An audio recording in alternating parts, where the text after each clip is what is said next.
Enseñanza número 5, la reconciliación. ¿Qué es la reconciliación? ¿Qué nos trae la reconciliación? La paz y el amor se obtienen por medio de la reconciliación. Pero es que nosotros tenemos un problema, que cada uno interpreta la reconciliación a su manera, dadas las circunstancias que ha vivido, el entorno y su cultura. Pero vamos aquí a hablar es de la reconciliación que quiere Dios que nosotros tengamos como hijos suyos. El acto de reconciliación se supone recobrar las relaciones rotas y hablar con nuestros enemigos hasta donde se pueda, ¿sí? Y entrar a esa reconciliación. Por lo tanto, no es un proceso individual, no es porque yo solo quiera y tenga que obligar al otro, no. Tiene que ser de mutuo acuerdo. Y Dios a través de su palabra nos dice que si dos quieren andar juntos tienen que ponerse de acuerdo en todo. Entonces tenemos que tener en cuenta que la reconciliación es un acto de mutuo acuerdo. ¿Qué implica? Implica un acercamiento voluntario, o sea, de las partes en conflicto, que buscan la paz por medio del amor a sus semejantes, o sea, amar a su prójimo, sin tener que obligarse para perdonarse. Este acto de reconciliación que quiere Dios es un acto que nosotros tenemos que, si recibimos gracia, damos gracia. No podemos tener una carga de sentirnos obligados o por algún interés que sea ajeno de la reconciliación.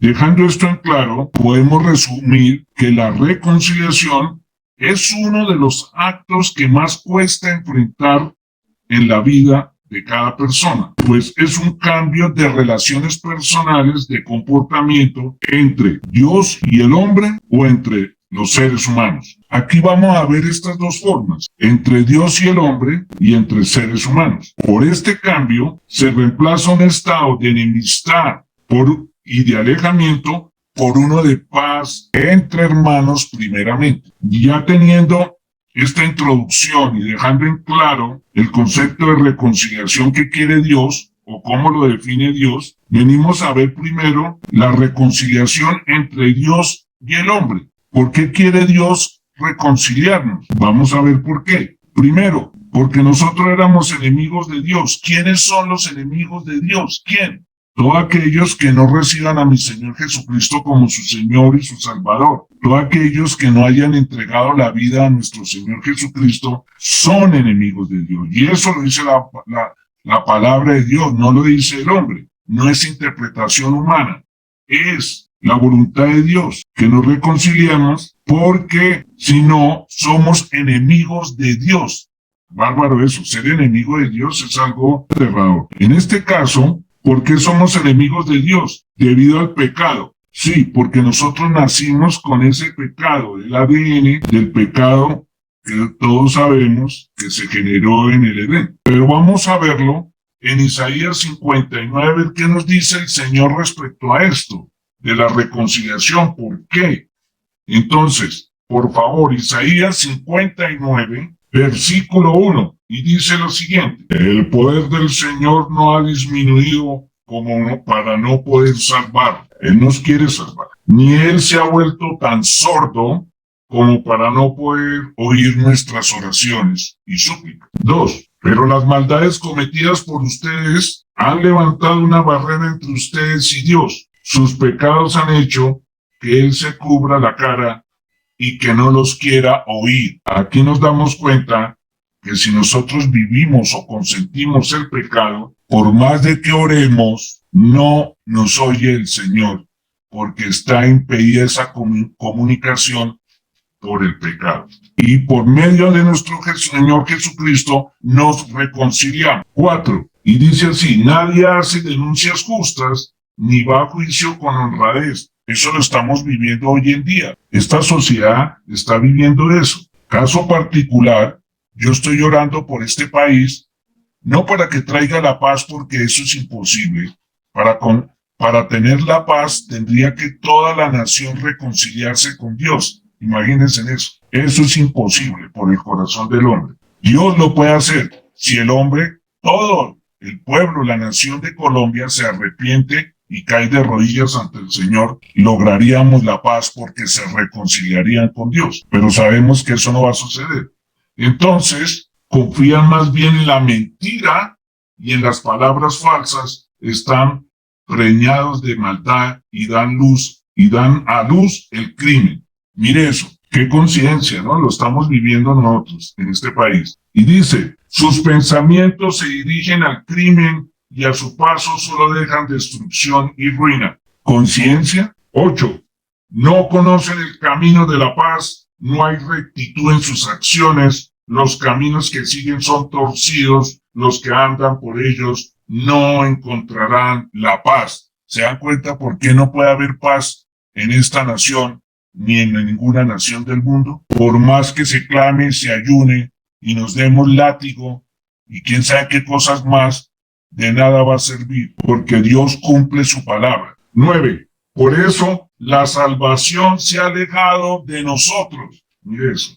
Y la liberación no se nos acerca. Esperamos la luz y no hay más que oscuridad. La enseñanza pasada, que se llamaba la ceguera espiritual, ustedes tienen que recordar por qué el ser humano vive en la oscuridad, en la ceguera espiritual. Espero que aquellos que no pudieron estar el viernes pasado, escuchen y vean el video para que se pongan al día con la lección pasada de la ceguera espiritual. Esperábamos la claridad y andábamos en tinieblas. ¿Se dan cuenta? 10. Andamos a tientas como ciegos junto a una pared, como si no tuviéramos ojos. En pleno mediodía tropezamos como si fuera de noche. Teniendo salud, estamos como muertos, como enfermos. 11. Todos nosotros gruñimos como osos, hacemos mala cara, agredimos física o verbalmente,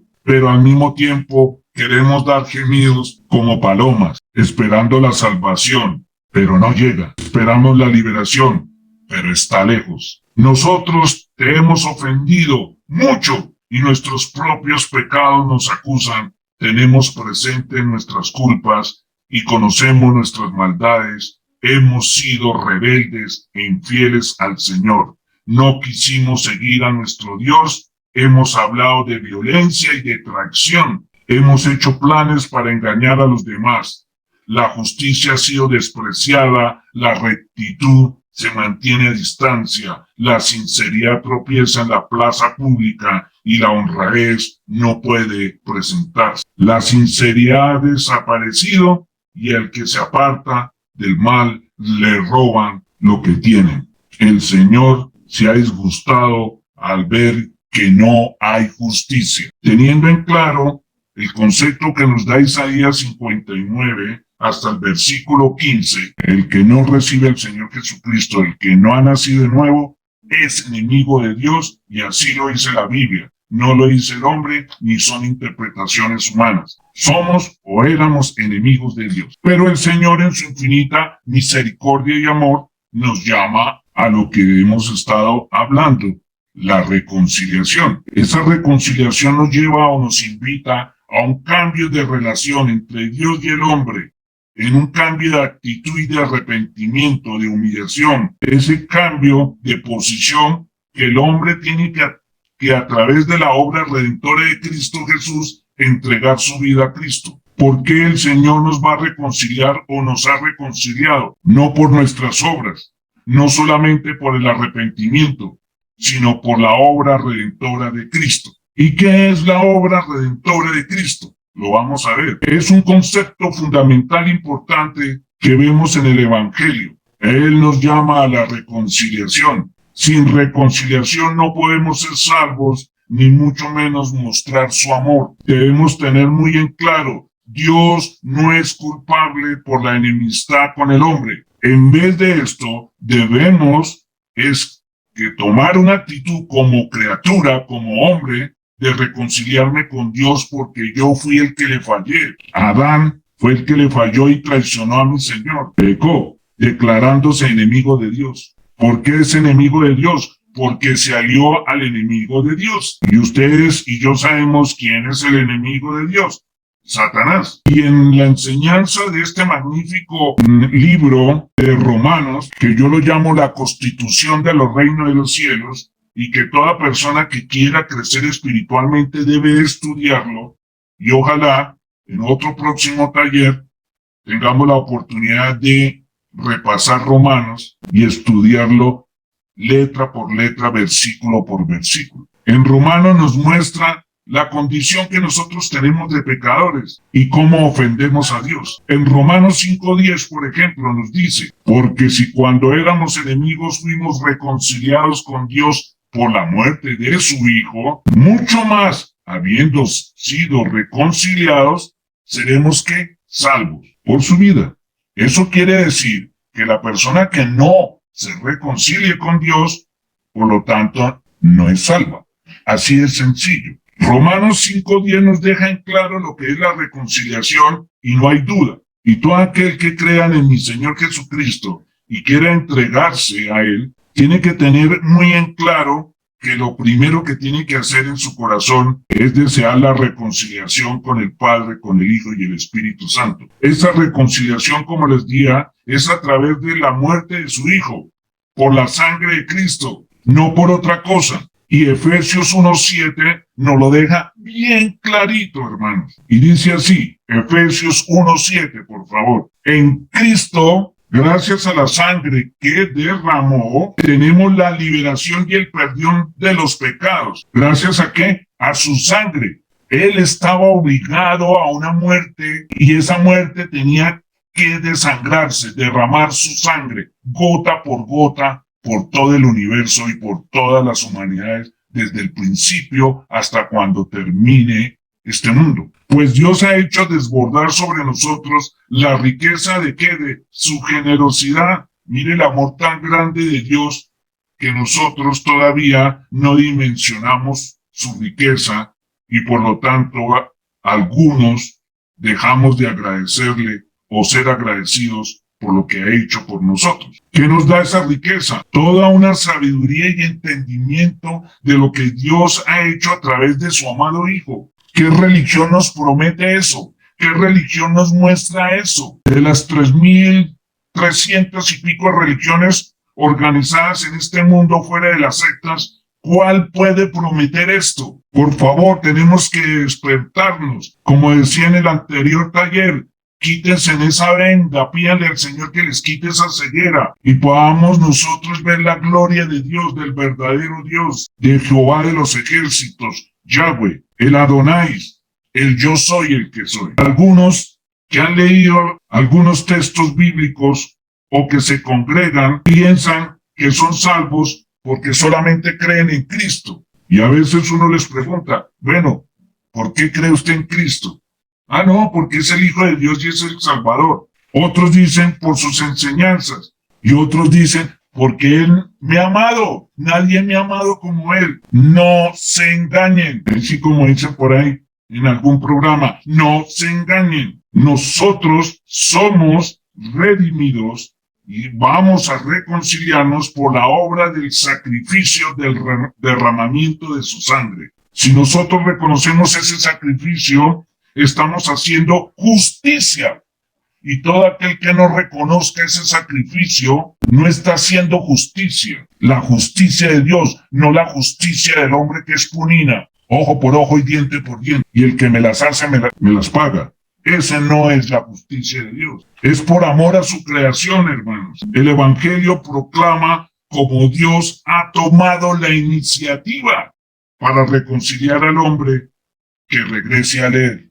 Oiga, qué cosa tan hermosa. Y yo sigo preguntándome, ¿qué religión promete eso? ¿Qué religión me da a mí eso? ¿Qué líder, qué gurú, qué maestro? Eso entra en el corazón y nos debe hacer temblar de emoción de que un ser tan divino, un ser que es el creador de los cielos y la tierra, nos ame así, como Él nos ama. Que no tenemos un tiempo de reflexión diaria para darle, aunque sea gracias, por lo que Él ha hecho por nosotros, por manifestar su amor. Romanos 3:23, mire esto, por cuanto todos pecaron, todos hemos pecado, y están destituidos de la gloria de Dios, siendo justificados gratuitamente por su gracia, mediante la redención que es en Cristo Jesús. Mire qué belleza. Somos justificados gratuitamente por su gracia. No tenemos que cumplir ninguna normas, no tenemos que ir a hacer sacrificios, no tenemos que ir a pedirle al santito fulano de tal o a lo que ustedes ya conocieron en el contexto católico, pedirle a la Virgen o a las vírgenes que tienen para que nos ayuden, por favor. ¿Qué es propósito? ¿Qué desamor? ¿Qué ignorancia? Qué desagradecido hemos sido cuando hacemos eso. En Romanos 3, 23, 24, ahí nos deja bien claro lo que dice la Biblia, por qué somos justificados. En Romanos 19 nos dice, porque somos justificados cuando confesamos con nuestros labios que Jesús es el Señor y creemos de corazón que Dios lo resucitó, entonces alcanzaremos, escúchenme bien, alcanzaremos la salvación. Dios no está jugando, Dios no es hombre para echarse atrás, lo que Él dice lo cumple, pase lo que pase. No vino solo a mostrarse y a enseñarnos para la salvación, era necesario su muerte para reconciliarnos por medio de Él ante el Padre. Derramamiento de sangre es la justicia de Dios, es la única manera, esa es la justicia de Dios, no había otra, Él tenía que derramar su sangre. Él no vino solamente para mostrarse ni para hablarnos de la salvación, tenía que ser el actor principal, el puente de entregar su vida como hombre clavado en una cruz, desangrado hasta derramar la última gota. ¿Por quién? Por cada uno de nosotros, hermanos. Dios no está jugando y la salvación no es un juego, ni debemos de tomarla a la ligera, porque todos tarde o temprano tenemos que morir, salir de este cuerpo y hacerle presencia al Señor por nuestros actos y nuestra fe. Y no hay peros, porque Jesús no tuvo peros. Él lo dijo, Padre, si es posible, no me hagas beber esa copa, pero hágase tu voluntad. Y Él hizo la voluntad a pesar de lo que Él sabía que venía encima para Él unas horas siguientes. Todos necesitamos de la redención. Y esa redención hay que dar el paso de la reconciliación entre nosotros y Dios. Porque nuestra condición natural es pecaminosa, es de muerte, se caracteriza por la culpa. Como leí en el anterior versículo, por cuanto todos hemos pecado y estamos destituidos de la gloria de Dios. La redención de Cristo nos ha liberado de la culpa, siendo justificados gratuitamente por su gracia mediante la redención que es en Cristo Jesús. Eso nos lo confirma Romanos 3, 24. Por la sangre de Cristo somos redimidos, no por otra cosa. Escúchenme bien. No sé qué enseñanzas tengan ustedes o tradiciones, pero Dios en su palabra es muy claro. Somos redimidos, somos salvos por el sacrificio del derramamiento de sangre de nuestro Señor Jesucristo. Y a raíz de eso, somos perdonados y disfrutamos a Dios en el lugar santísimo. ¿Y sabe cuál es el lugar santísimo? Cuando nosotros somos templo del Espíritu Santo. ¿Cuál es tu valoración de la sangre de Cristo? Jesús debería preguntarte. ¿Cuál es? Una sangre eterna, un sacrificio eterno, único. Ni siquiera la sangre que derramó Abel, en la cual clamó el suelo por venganza, se puede comparar a este derramamiento de sangre de nuestro Señor Jesucristo, que nos habla de perdón y purificación. No necesitamos de ninguna otra purificación, como por ahí dicen, que cuando partimos de este cuerpo tenemos que ser purificados y que vamos a un lugar especial, por un tiempo especial. ¡Qué barbaridad! No les sirvió la obra de Cristo a ellos. Que Dios los perdone. Cuando el Señor Jesús murió en la cruz, Él cumplió los tipos de todas las ofrendas. Él se ofreció a Dios como sacrificio, todo, inclusive en la cruz para hacer frente a todo pecado, la cual es para nuestra redención, para nuestro perdón definitivo. Nosotros somos perdonados definitivamente. Estamos justificados por medio de su sangre para el perdón de los pecados. Déjenme decirles una cosa, hermanos. Sí, nosotros pecamos todos los días, pero tenemos quien nos limpie y nos purifique. Jesucristo. Él está ahí intercediendo por nosotros, a la diestra del Padre. Solamente la actitud de vergüenza y arrepentimiento, pedirle perdón y serán borradas nuestras manchas, nuestro pecado con la sangre de mi Señor Jesucristo. ¿Qué pasa al reconciliarnos con Dios?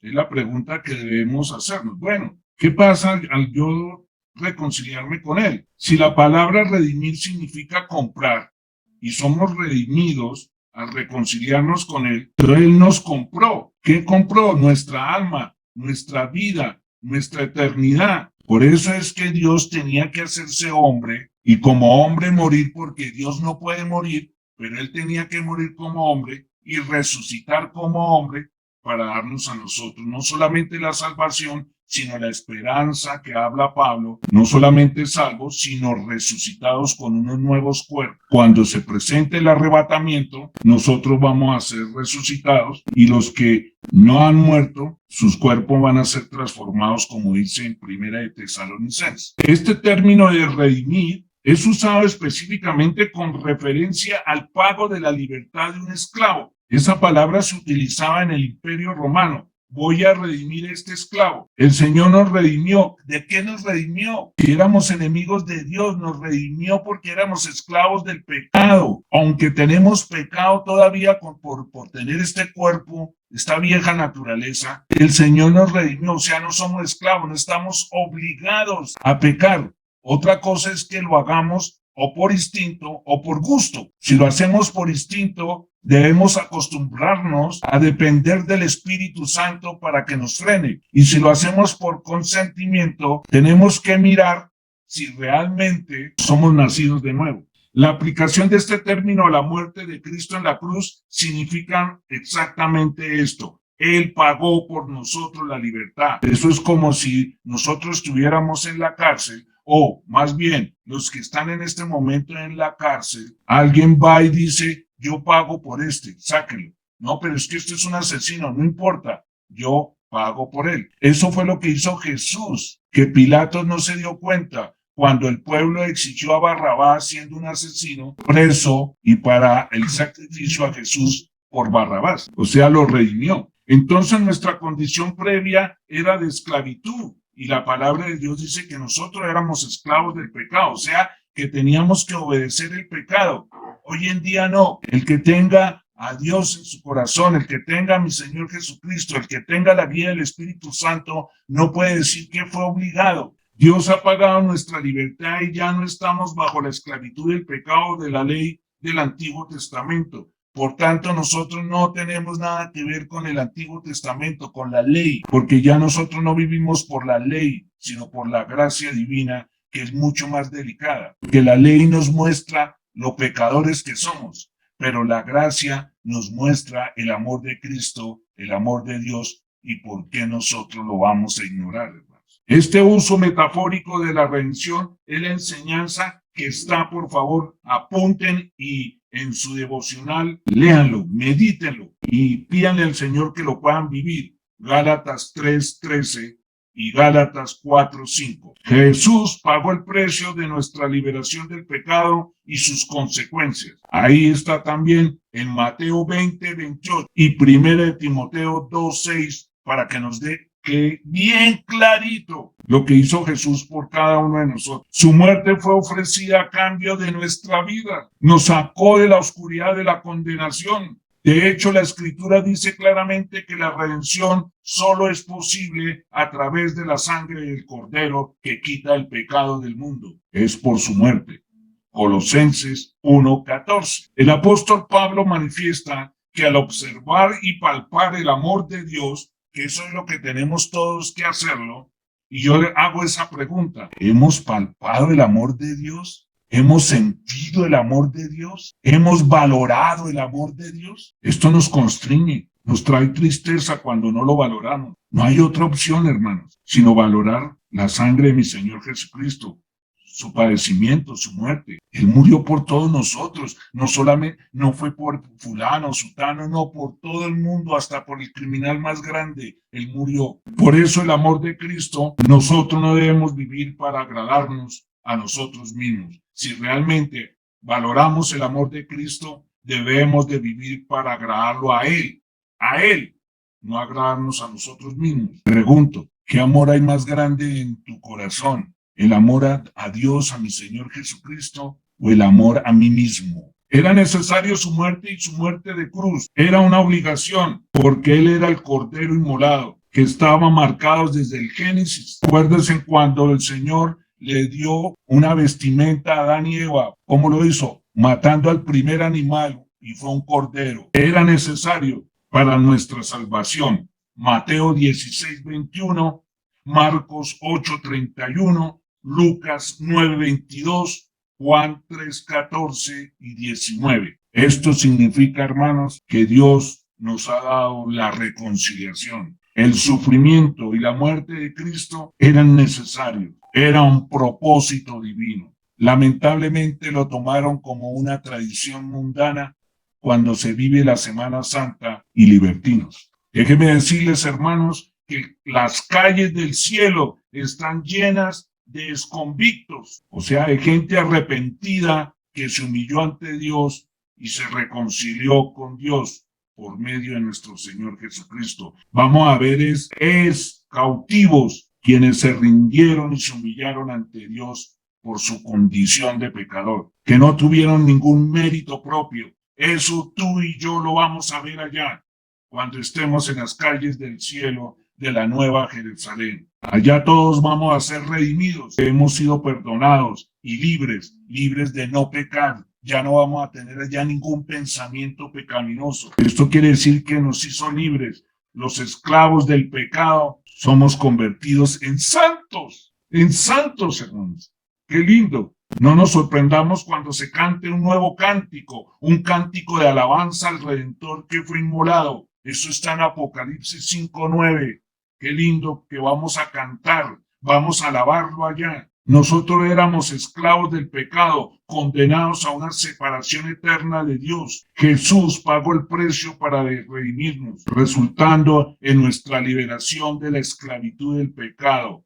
No se les olvide eso, hermanos. Y nuestro rescate de las consecuencias eternas. ¿Qué manda Dios para que nosotros mostremos la reconciliación con Dios? Yo estoy reconciliado con Dios, qué lindo. ¿Pero qué? Tengo que mostrarlo ante los demás que yo me he reconciliado. ¿Cómo? Reconciliándome con los demás hasta donde se pueda, como dice el Señor, porque no se puede obligar. Esta segunda parte, hermanos, la llamamos entre redimidos y el hombre natural. Debemos reconciliarnos entre hermanos, hermanos de fe o hermanos de sangre, y entre el hombre natural. ¿Y de dónde está eso plasmado? Medítenlo y llévenlo a su corazón.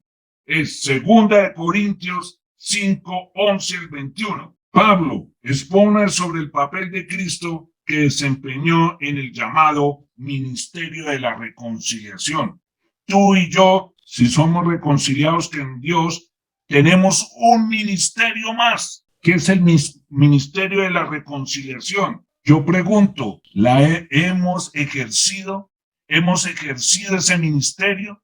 ¿Podemos decirle al Señor cara a cara, Señor, le he cumplido en ese ministerio? Estamos obligados por la gracia divina, por gratitud, a ejercer ese ministerio, hermanos. Ahí es donde nosotros nos quedamos aterrados y hasta a veces con escalofrío de ver que en congregaciones o iglesias no vemos la actitud de reconciliación. ¿En dónde estamos metidos? Nosotros debemos ser testigos de la obra de Cristo, de la tranquilidad que nos brinda a nuestra alma a reconciliarnos con Dios por medio de nuestro Señor Jesucristo, por su sangre. ¿Para qué? Para que obremos con los demás, dando el fruto de reconciliación. Acuérdese el segundo taller.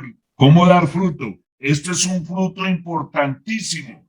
Dar el fruto de reconciliación, y eso no lo puede dar todo el mundo, sino aquellos que hemos nacido y hemos entregado nuestra vida a nuestro Señor Jesucristo. Y esa reconciliación tenemos una actitud de mansos y valientes para procurarla, no para obligar. Debemos de ser portadores de la paz. Me da a mí tristeza de ver que la gente en el mundo busca la paz. Paz en las naciones, la paz mundial. ¿Cuál paz puede llegar? Nunca podrá haber esa paz en el mundo si no es por medio de nuestro Señor Jesucristo. Y vuelvo y repito, tendría que el mundo reconciliarse con Dios. ¿Eso se verá? Sí. Parcialmente, sí. Cuando venga el reino milenial, cuando venga Jesús a cumplirle al pueblo judío, al pueblo de Israel, el reinado de 1000 años. Y con todo eso dice la Biblia, la palabra de Dios en Apocalipsis, que cuando Él se retire a los 1000 años, muchos volverán a entregarse al enemigo. ¡Qué tragedia! ¡Qué ingratitud! Hijos de perdición, viendo a nuestro Señor Jesucristo hablando con Él y se le van a entregar de nuevo al enemigo. ¡Qué corazón! A veces tiene el ser humano. En Romanos 12:18 dice, si es posible, en cuanto dependa de ustedes, tengan paz con todos los hombres. En cuanto dependa de ustedes, si es posible, no es obligado. Mateo 5, 21, 25 está eso. Y ahora, ¿qué nos dice Colosenses 3:13? Veamos qué nos puede completar este versículo. Sopórtense mutuamente, y así como el Señor los perdonó, perdónense también ustedes cuando alguno tenga quejas contra otro. ¿Lo estamos haciendo, hermanos? ¿Soportándonos mutuamente? ¿O estamos buscando a ver cómo nos desquitamos? ¿O cómo le hacemos un desplante?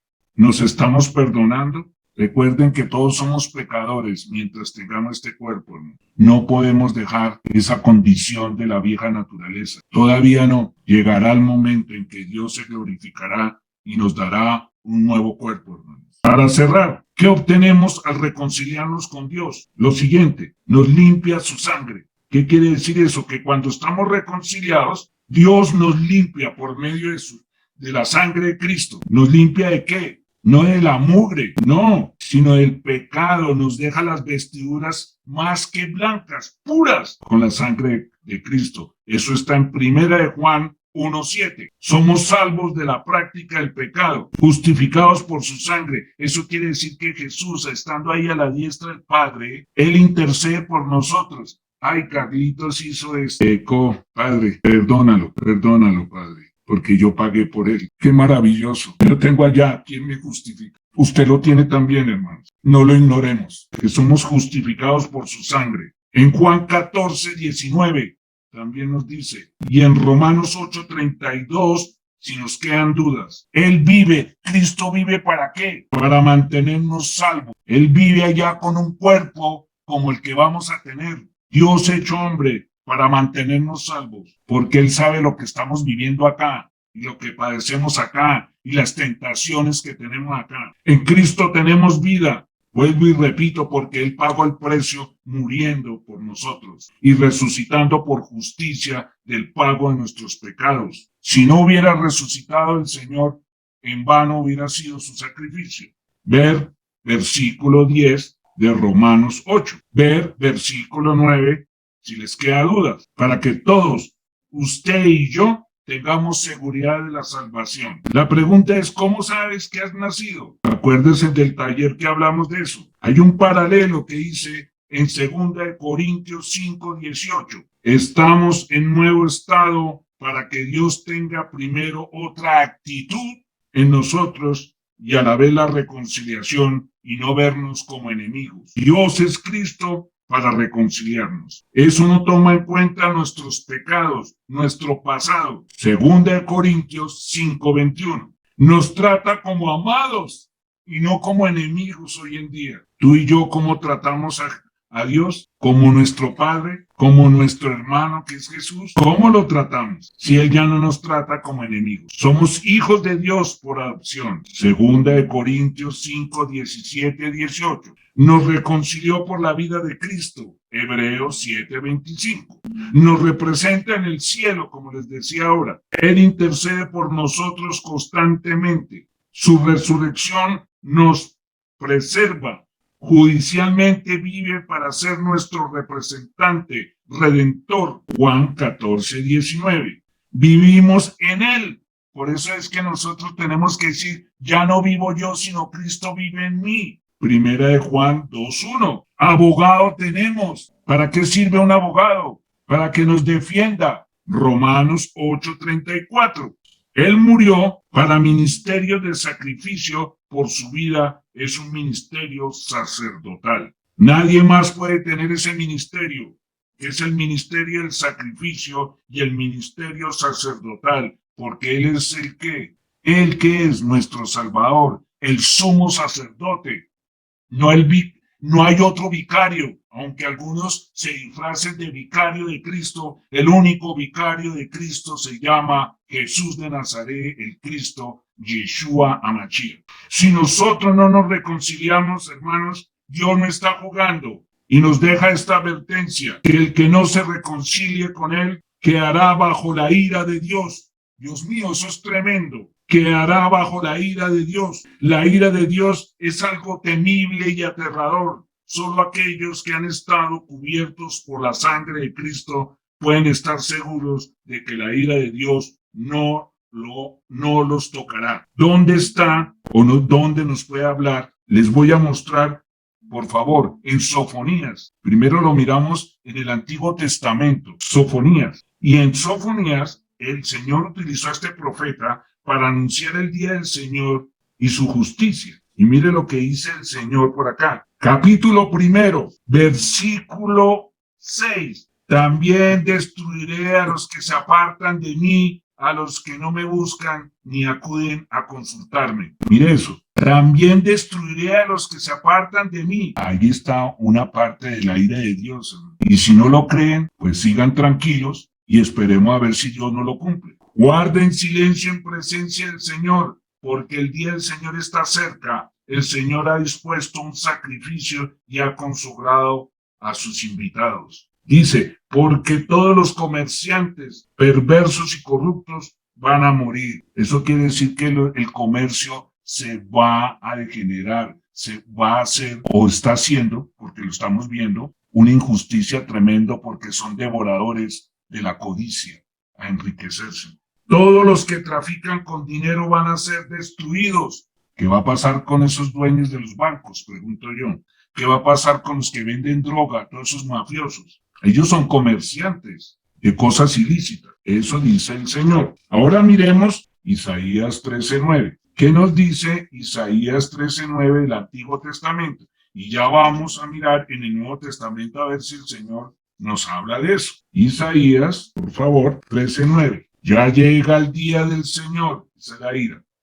Día terrible de ira y furor ardiente, que convertirá la tierra en desierto y acabará con los pecadores que hay en ella. Las estrellas y constelaciones del cielo dejarán de dar su luz, el sol se oscurecerá apenas salga y la luna no brillará. El Señor dice, voy a castigar al mundo por su maldad, a los malvados por sus crímenes. Voy a terminar con la altanería de los orgullosos, voy a humillar a los soberbios e insolentes. Voy a hacer que los hombres sean más escasos que el oro fino del Ofir. Entonces el cielo se estremecerá y la tierra se moverá de su sitio por la ira que tendrá en ese día por mi ardiente furor. Mire todo lo que viene, que Dios nos libre de la ira del Señor. Por eso el Señor nos está invitando todavía, oiga, venga y reconcíliese conmigo. ¿Por qué se hace el rogado? ¿Por qué no me pones cuidado? Apocalipsis 16, Nuevo Testamento. A ver qué nos dice el Señor, porque algunos dirán, no, es que eso era para el Antiguo Testamento y eso solamente era para los judíos. Vamos a ver si es cierto. Mire, voy a leerlos desde acá, desde el 12, y dice, cuando el Cordero rompió el sexto sello, ¿quién es el Cordero? Jesús. Miré, dice Juan, el apóstol Juan, y hubo un gran terremoto. El sol se volvió negro. ¿Qué acabamos de leer con el profeta anterior? Lo mismo, como ropa de luto. Toda la luna se volvió roja como la sangre, y las estrellas cayeron del cielo a la tierra, como caen los higos verdes de la higuera, cuando ésta está sacudida por un fuerte viento. 14. El cielo desapareció como un papel que se enrolla, y todas las montañas y las islas fueron removidas en su lugar. ¿Qué estamos viendo ahora en el noticiero? ¿Qué estamos viendo? Este es el abrebocas de la ira de Dios. 15. Y los reyes del mundo se escondieron en las cuevas y entre las rocas de las montañas. Eso quiere decir todos los gobernantes. Y junto con los grandes, los jefes militares, los ricos, los poderosos y todos los esclavos y los hombres libres. Y 16 dice, y decían a las montañas y a las rocas, caigan sobre nosotros, escóndanos de la presencia del que está sentado en el trono y de la ira del Cordero, porque ha llegado ya el gran día del castigo. ¿Y quién lo podrá resistir.